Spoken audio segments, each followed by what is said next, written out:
Bonjour et bienvenue sur Bulle de Sérénité, le podcast qui te donne les clés pour retrouver ta boussole intérieure. Si tu te sens perdu, tiraillé entre tes différents rôles de femme, mère, épouse, professionnelle, et que tu rêves d'une vie plus sereine, alors tu es au bon endroit. Je suis Emmeline Kiastolite, guide de méditation, et j'ai à cœur de t'accompagner pour que tu puisses te reconnecter à toi, vivre une vie plus alignée avec qui tu es vraiment et avancer chaque jour dans la bonne direction. Alors c'est parti! Bonjour, je suis ravie de te retrouver aujourd'hui pour ce nouvel épisode dans lequel je vais te parler d'une idée reçue qui est « Je n'ai pas le temps pour méditer ». Avec ses différentes variantes, la méditation n'est pas compatible avec un mode de vie occupé, la méditation c'est pour ceux qui ont du temps, ou encore je suis trop occupée pour méditer. Alors avant de commencer, je vais te parler de ce que je ne vais pas te dire pendant cet épisode, le conseil que je ne vais pas te donner. Parce que souvent, quand on parle de mettre en place une nouvelle habitude dans sa vie, dans les milieux concernés, on entend qu'il est facile de trouver 20 ou 30 minutes dans sa journée pour mettre en place une nouvelle activité ou une nouvelle habitude, que finalement ce n'est qu'une question de volonté et d'organisation. On peut retrouver par exemple ces injonctions-là quelque part lorsqu'on veut faire du sport, lorsqu'on n'a pas l'habitude d'avoir une activité physique en place dans sa semaine. On entend qu'il est facile de trouver 20-30 minutes dans sa journée pour faire sa séance, qu'il suffit de se lever un peu plus tôt le matin ou de faire cette séance le soir avant de commencer sa soirée. On l'entend également lorsqu'on veut mettre en place une nouvelle routine pour mieux s'endormir, qu'il faut commencer cette routine 30 minutes avant l'heure du coucher et avoir une nuit de sommeil bien remplie. On l'entend sur la routine matinale. Lorsqu'on veut faire une routine matinale, souvent ce qui est conseillé, c'est de se lever 20-30 minutes plus tôt pour réaliser tout un tas d'actions qui vont permettre de bien commencer la journée.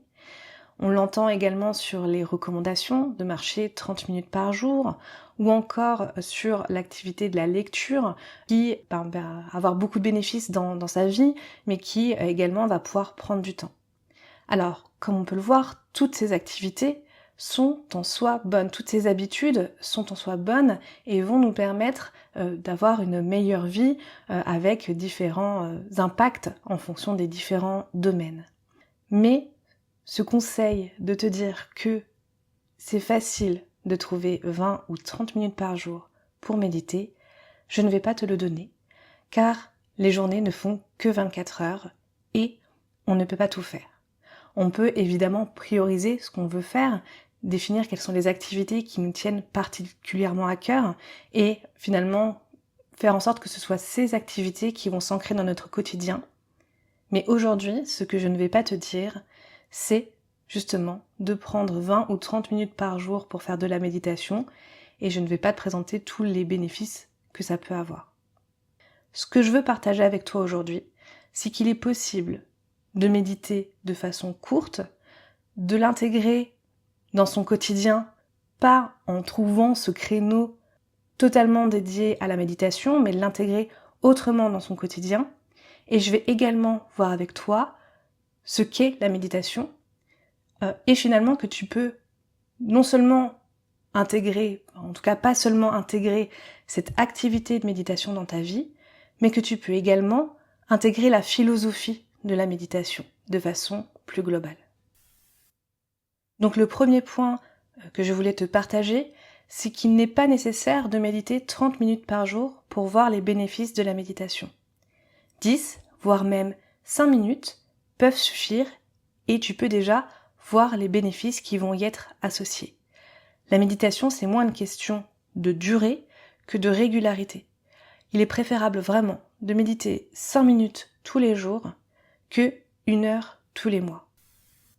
Alors, effectivement, je ne vais pas te promettre qu'avec ces 5 minutes, tu auras autant de bénéfices et aussi rapidement qu'en 30 minutes. Mais il faut bien commencer quelque part. Et 5 minutes, c'est déjà mieux que rien du tout. Ça va te permettre déjà de toucher du doigt la méditation, de commencer petit, de voir ce que ça t'apporte, si tu aimes, si tu n'aimes pas, si ça te convient, si ça ne te convient pas, pour qu'ensuite tu puisses décider si c'est quelque chose que tu veux intégrer davantage à ta vie, ou si au contraire ces 5 minutes te suffisent et te permettre finalement d'avoir les bénéfices que tu attends avec cette méditation-là.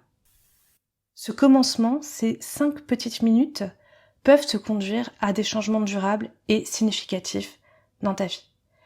Parce qu'il faut voir la méditation finalement comme le travail d'un muscle. Le muscle de la conscience, le muscle de la concentration. En méditant un tout petit peu chaque jour, tu vas venir le travailler. Un peu, mais régulièrement, pour venir le renforcer petit à petit. Les progrès vont être lents, mais ils seront là. Chaque jour, tu vas pouvoir venir renforcer ses effets, renforcer ses bénéfices, renforcer cette habitude et permettre de venir renforcer ce muscle-là. Les progrès vont être lents avec ces 5 minutes versus les 30 minutes de méditation qu'on entend souvent en termes de recommandations. Mais ils seront là quand même et c'est vraiment ça le plus important. Avec des séances plus longues mais plus espacées, ce muscle de la concentration, de la conscience ne va pas avoir le temps d'assimiler le travail qui va être fait et finalement va perdre les bénéfices, le progrès fait d'une séance à l'autre. Tu ne vas pas avoir cet effet d'habitude qui va se mettre en place avec des séances plus longues mais plus espacées. De plus, la méditation est une question d'habitude. C'est une activité qu'on va pouvoir répéter régulièrement, à réaliser sur la durée pour pouvoir en voir les bénéfices sur notre quotidien de façon durable. Et il peut être très compliqué d'intégrer une nouvelle habitude dans sa vie. Au-delà du temps que ça va pouvoir prendre, c'est aussi difficile en termes de mise en place tout simplement. Notre cerveau, lorsqu'on souhaite mettre en place une nouvelle habitude, va lever des freins, on change ses habitudes, on essaye d'intégrer quelque chose de nouveau. Notre cerveau est très routinier et n'aime pas du tout ça. Du coup, on va devoir, dans un premier temps, lutter pour mettre en place une nouvelle habitude. Alors lutter de façon plus ou moins forte, mais c'est justement porté par la motivation du départ, la motivation de vouloir mettre en place cette nouvelle habitude. On va pouvoir être porté par cet élan pour finalement l'intégrer dans sa vie. Et lorsque la motivation sera peut-être un peu moins présente, finalement, on aura passé cette étape de l'habitude difficile de lutter contre cette nouvelle habitude et ça va être plus fluide dans notre quotidien. C'est vraiment un cercle vertueux à mettre en place. Plus tu vas méditer régulièrement et plus tout cela deviendra naturel pour toi, plus tu auras de chances de continuer sur le long terme et donc de profiter de ces bénéfices sur le long terme. Ma vision, je te parle ici de 5 minutes par jour, c'est que c'est en fait une question d'équilibre, comme dans presque tout dans la vie finalement. La semaine, on a des journées très chargées avec les heures de travail notamment. On va prendre ces 5 minutes.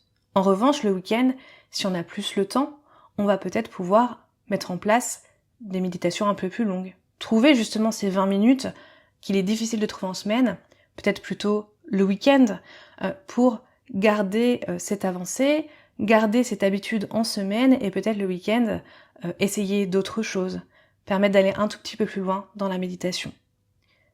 Je parle ici de suggestions. Ça ne doit pas être une contrainte. Si tu mets en place la méditation comme une contrainte, comme quelque chose que tu t'obliges, ça ne va pas fonctionner, tu vas toujours y aller à reculons. Donc il faut vraiment que tu puisses voir ce qu'il te correspond, voir comment est-ce que tu peux intégrer tout ça dans ta vie de façon simple et fluide, et également ajuster au fil du temps. Augmenter, diminuer la durée au fur et à mesure en fonction de tes ressentis, en fonction encore une fois de ce qui te convient, de ce qui ne te convient pas. Ce serait antinomique par rapport à la méditation de se dire je me force, je ne m'écoute pas et je me force, ça aura bien forcément un jour des bénéfices et je vais bien forcément un jour m'y faire. Non, le plus important est vraiment de s'écouter, de regarder ce qui nous convient, de regarder là où on est le plus à l'aise pour pouvoir finalement intégrer la méditation à notre vie de façon simple et de façon naturelle. Alors pour ça, tu vas peut-être pouvoir trouver des moments où ces 5 minutes vont pouvoir s'intégrer de façon naturelle à ton quotidien, comme des moments de transition ou de vide, On a parlé tout à l'heure pour les autres habitudes du moment du lever ou du moment du coucher. Pour le coup, ça peut être sur ces 5 minutes des moments où ça peut être intéressant de le mettre en place. Par exemple, le soir, au moment de se coucher, simplement rester 5 minutes assis dans le lit pour faire la méditation. Ou encore le matin, au moment du réveil, de rester allongé dans son lit et de fermer ses yeux 5 minutes de plus pour faire une petite méditation. Mais ça peut être également les trajets dans les transports en commun, par exemple, qui sont des moments parfaits pour faire quelques minutes de méditation, puisque finalement, voilà, c'est du temps qui est un peu perdu dans notre journée. Mais pour aller plus loin, méditer, c'est autrement que sur un coussin, et c'est autrement que simplement en fermant les yeux. Quand on pense à la méditation, on a en effet tout de suite cette image d'une personne assise sur un coussin, mais cette méditation peut également être faite dans sa vie de tous les jours. On peut parler de méditation active, marcher en pleine conscience. Lorsque vous marchez dans la rue, par exemple, ça peut être l'occasion, pendant quelques minutes, d'être pleinement présent à ce moment.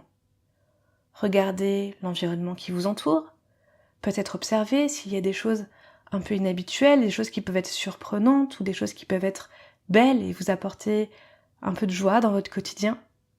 Ça peut être l'occasion également d'observer son corps, la façon dont vous fonctionnez, comment les pieds vont venir aller sur le sol, vont se dérouler pour que la marche se fasse de façon naturelle, comment vos jambes vont se positionner, comment vos bras peut-être se balancent.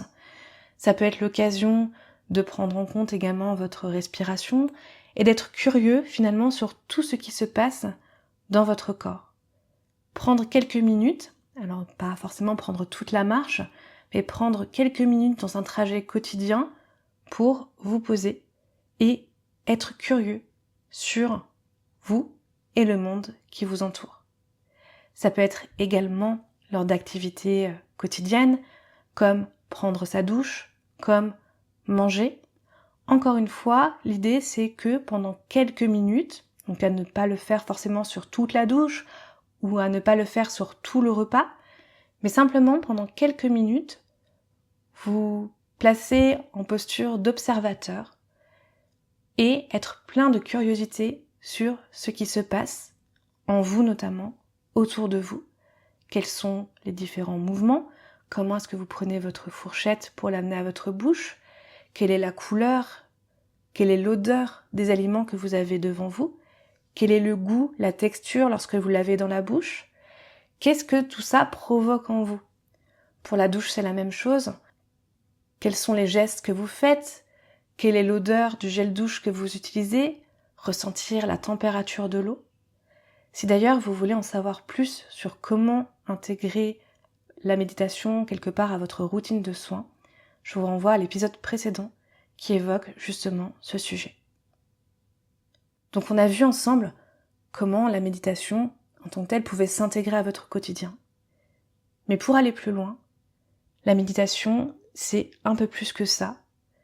Et ma perception des choses, c'est que la méditation c'est une branche du yoga. Donc quand on pense au yoga, on pense aux postures que l'on voit, qui sont les asanas. Mais le yoga, c'est bien plus que ça. On a 8 branches dans le yoga, dont la méditation, qui sont comme des étapes à franchir pour arriver à la dernière étape, qui est samadhi, l'état d'unité ou de bien-être absolu. La méditation et les asanas, donc les postures qui sont réalisées en cours de yoga, sont donc 2 branches du yoga, mais il y a également d'autres branches, et notamment les yamas, qui sont un ensemble de principes éthiques, et les niyamas, qui sont un ensemble de règles de vie personnelle, et qui sont des éléments à intégrer dans sa vie de tous les jours, qui sont des éléments, donc on retrouve à l'intérieur par exemple la non-violence, des principes finalement qui sont plus globaux, plus universels, et qu'on va pouvoir intégrer dans notre vie comme une vraie philosophie et sur lequel on va pouvoir s'appuyer. Donc la méditation peut effectivement avoir des bénéfices physiologiques dans notre vie de tous les jours, mais ma vision de la méditation, c'est vraiment cette vision-là cette méditation yogique qui s'intègre dans le yoga de façon générale et qui va pouvoir intégrer ces différents principes, ces différentes règles pour les intégrer dans notre vie et aller vraiment au-delà. Au-delà de la simple concentration ou de la simple pleine conscience que l'on peut avoir lorsqu'on parle habituellement de méditation. La méditation, c'est un style de vie. Et au-delà même de la méditation en tant que telle, il est possible d'avoir un mode de vie qui va se rapprocher des principes portés par le yoga et qui va également avoir de forts bénéfices et de forts impacts dans notre vie. Mon but n'est pas ici de vous faire un cours de philosophie du yoga, mais de simplement vous ouvrir à ces éléments-là, que vous puissiez en avoir connaissance, en avoir conscience. Moi, ce sont des éléments qui ont eu énormément d'impact dans ma pratique de la méditation et qui sont aussi pour moi une façon, quelque part, de pratiquer la méditation, ou en tout cas d'avancer sur ce chemin-là. Voilà, j'espère que tous ces éléments vous auront plu, vous auront apporté quelque chose. N'hésitez pas à venir échanger avec moi sur les réseaux sociaux. Je suis curieuse de savoir comment est-ce que vous intégrez la méditation dans votre vie. Je vous dis merci et à bientôt pour un nouvel épisode de Bulle de Sérénité. Merci d'avoir écouté cet épisode. Si ce podcast te plaît, n'hésite pas à lui mettre 5 étoiles sur ta plateforme d'écoute préférée et à le partager autour de toi. Et pour continuer la discussion, rejoins-moi sur les réseaux sociaux. Tous les liens sont dans la description. À bientôt!